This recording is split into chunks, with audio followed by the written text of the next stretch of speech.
Welcome, Chrisanne. We really appreciate your leadership and taking the time to do this interview with us today. Thank you for having me. Really appreciate being here. Absolutely. We like to begin all things by acknowledging the original stewards of the various lands that we are on. We also like to acknowledge our ancestors and those who toiled without compassion or compensation.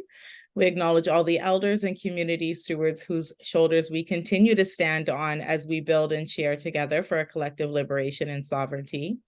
So I just want to start off by getting just the origins of the incredible work that you do. What is your background, just for context related to the initiatives that you're working on in the community?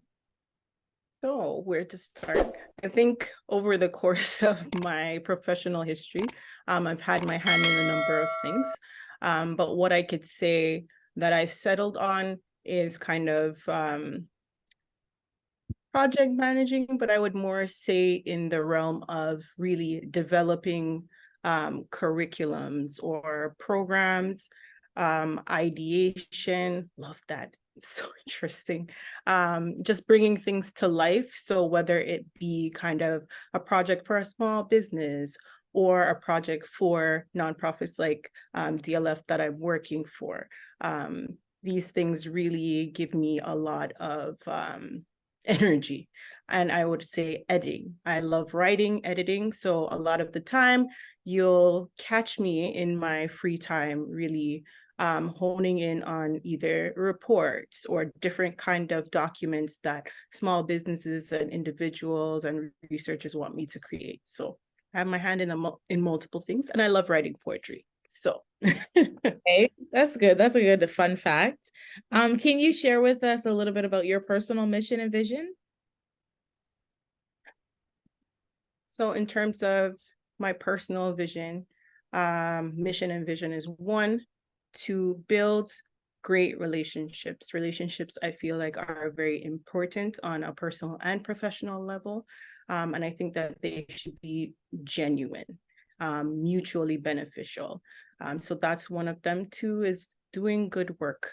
One of the things that I prioritize, whether I'm working with a client or I'm working for an organization, is making sure that I am thorough, that I'm resourceful, and that my work reflects well. And I would say the third thing is learning to pivot, learning to adjust. Life comes at you fast, especially in this day and age where things are changing, technology is rapidly changing, trends are rapidly changing. You have to be able to adjust. You have to be able to learn new skills, and you have to give yourself grace for doing those things. So I would say, in terms of my personal mission and vision, those are things. And then also, I would say, and this is part of the good relationships, though.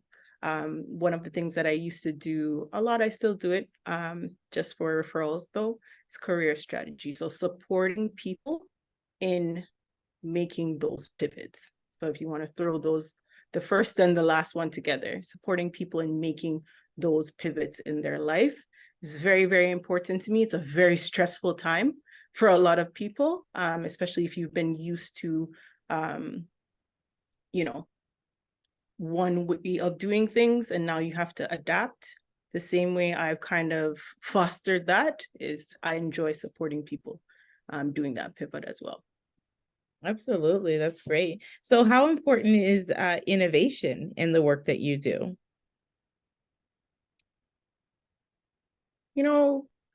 I would say it's very important.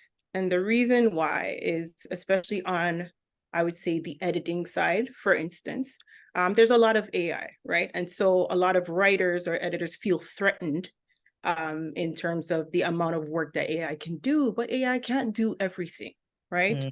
Mm. You still have to be the one to prompt it. You still have to be the one to, make it sound more like you, or make it sound more like your client, right? You and make it more efficient. So instead of seeing it as a threat, kind of see it as a boost to your productivity and creativity. So that's one area. And I'm going to ask you to repeat the question again, because I had my second idea and I'm like, Oh, yes, how important you feel innovation is in the work that you do. right. The next thing with innovation is that because things are changing so rapidly, I think the idea of coming up with new ways to do things is a very beneficial skill to have and a very beneficial eye to kind of cultivate for things, right? People want things done faster. People want things done in new ways. People want things done more creatively. And so I think that can kind of push us forward. Um, and I think it balances out, you know, the boringness of just the mundane, which is very necessary. So, so I think it balances those things out, because we need both for, you know, wise decisions. We need both for new projects. We need both for our even our personal goals, right? We might come up with a new way to do something or come up with something new that we want to do, but we need to use the mundane to kind of balance that out, like that plan, that step-by-step plan. So I think it's important, but I also think it needs balance. Absolutely, absolutely. So, what inspires you most about your work? People, um, people, and I would say their motivations and also solutions, right? I think there's two parts of it. There's the part of it with people that, you know, we want to be, and we want to be our best selves, right? And two, we also have motivations that we want to accomplish. So in a more professional arena, I try my best to combine those two things, because one, it makes the person that I'm working with or the organization that I'm working with more satisfied, or, you know, accomplishing different deliverables. Um, but also it makes it easier to kind of do the work to get to whatever it is that, or whatever place somebody wants to be. Because sometimes the work in the middle, it's nice to have the idea, right? But the work in the middle takes time. So I Absolutely. find that finding a way to combine those things makes it easier for the work to get done. That's true. So, speaking of solutions, you touched on that. What challenges and barriers do you face in your work, and how are you working to overcome them?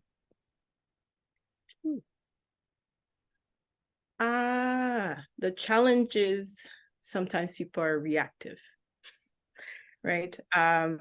Sometimes things are reactive. And I think my goal is often managing that reactiveness, but also moving from a point of view of being more proactive.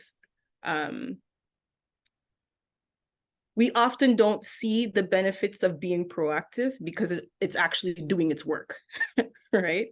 Um, so the challenge that I face is trying to convince people that the proactive way is probably the better way, in terms of getting things done both personally and professionally. It's better to be, say, for an opportunity, it's better to be ready for that opportunity or be in the process of getting ready for that opportunity rather than to, you know, wait until the opportunity comes and you don't know what to do next, right? I'm not saying that you'll always be prepared for each opportunity, but I think that there are certain skills that you can cultivate in the meanwhile, that can make you ready for that, so that you go into it more confident, you go into it with more knowledge, versus always kind of figuring out, oh, well, what do I need to learn now, right?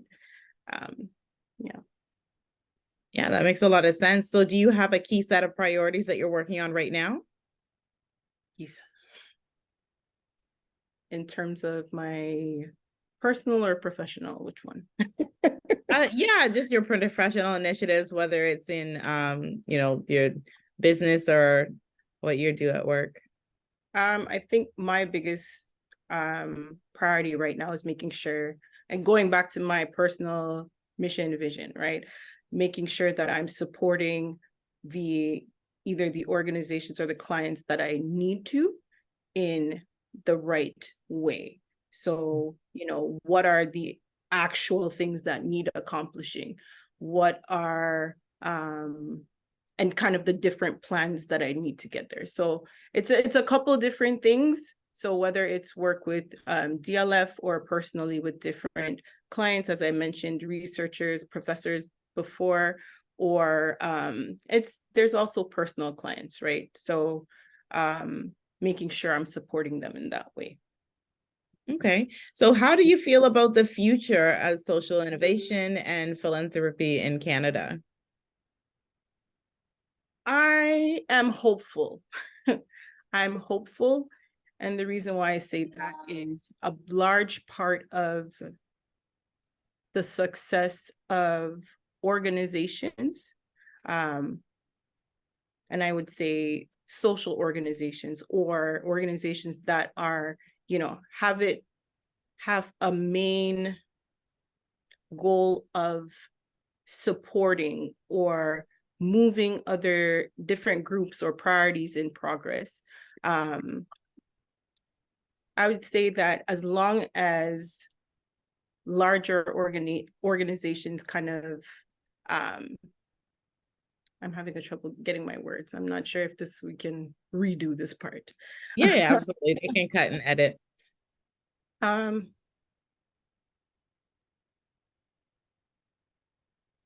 I think what I want to say with that is that we're a community, first and foremost, right? And so we can't expect all aspects of our community, people, organizations to, oh, I can't hear you. Oh, I didn't say anything. Oh, okay, sorry.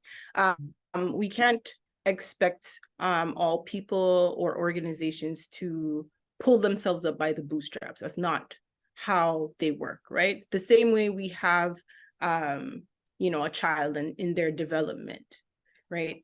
They have different stages, right? And somebody who's farther along comes alongside them and helps them develop during those stages, right? So I see it in the same format, where we have these larger organizations that can come alongside other organizations and other people with different, I would say, purposes that are dear to them, because not everybody has the same purpose, right? And I think it's a case of coming alongside them. And it doesn't mean that organization or that program or that group loses the core of who they are. Same thing as a child, right? It doesn't mean they lose the core of who they are, but in being able to come alongside, we're able to support, right? We're able to teach, we're able to provide some kind of financial support as well, right? And I think in that relationship, there's learning trade-offs, right? You'll learn something from that organization who is progressing, and you'll learn something from that organization who's already there and deciding to give back. And I think that kind of relationship, oftentimes you might look at it and be like, is it a mutually beneficial relationship? I think once organizations, especially the larger ones, train themselves to see this as a mutually beneficial relationship, that things will become more stable, more profitable. I think there's hope there, but it's in the change of the mindset to definitely see things in that light. I think you're on mute. Oh, I said, yeah, mindset is definitely the beginning of anything supportive and in regards to innovation. So I'm glad that you touched on that. What is your ultimate goal? So what does success look like for you and your colleagues in the future? I don't know, some people might not like it, but my view of success is freedom, right? Freedom to be able to go where I want to go, when I want to go there, spend time with whom I want to spend time with, and do work that I think is impactful. That's my idea of freedom, and not be constrained by income or situation, right? I mean, there's always trade-offs, right? You're always gonna have to kind of negotiate what those look like, but that is what I would like for myself and a quiet life.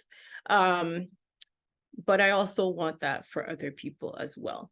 And I think a part of, in terms of freedom might be mine, but it might be something different for somebody else.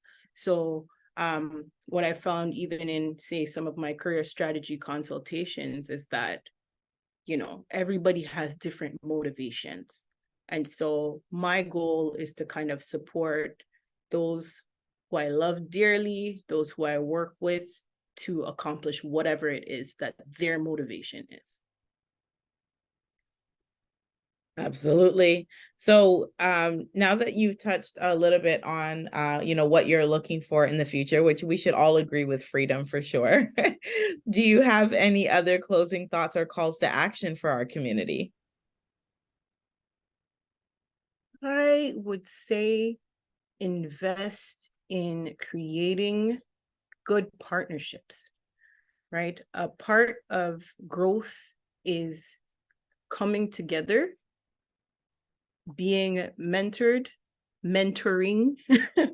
um, Invest in those good relationships and good partnerships. Do what you can to maintain them and grow them. It doesn't mean everybody has to be your bestie, right? But there is something beneficial in terms of knowing that there are relationships and partnerships and organizations that you can count on.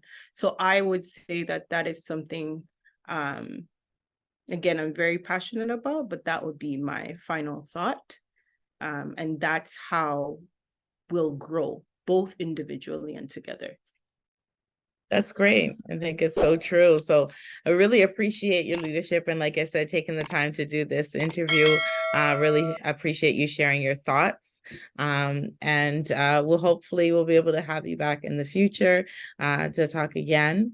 We just want to close out the way that we began by acknowledging the original stewards of the various lands that we are on, as well as our ancestors and those who toiled without compassion or compensation. We like to acknowledge our elders and community stewards whose shoulders we continue to stand on as we build and share and learn together for our collective liberation. So once again, Chrisanne, thank you so much for being here today. Thank you so much for having me, and I look forward to seeing you soon.